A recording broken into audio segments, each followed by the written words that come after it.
ನುಗ್ಗೆಕಾಯಿ ಚಪ್ಪರದವರೇ ಕಾಯಿ ಸಜ್ಜಿಗೆ ಸ್ವಲ್ಪ ಮಾಡುತ್ತೀಯ ತೆಳ್ಳನ ನುಗ್ಗೆಕಾಯಿ ಬೆಳ್ಳನ ಬದನೆಕಾಯಿ ಅಕ್ಕಿಯ ರೊಟ್ಟಿ ತಿನ್ನುತ್ತೀಯ ಬೇಡ ಬೇಡ ಕೆಣಕಲ್ಲು ಬೇಡ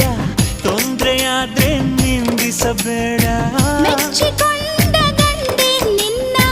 ತೊಂದ್ರೆ ನಂಗೆ ತುಂಬಾ ಚೆನ್ನ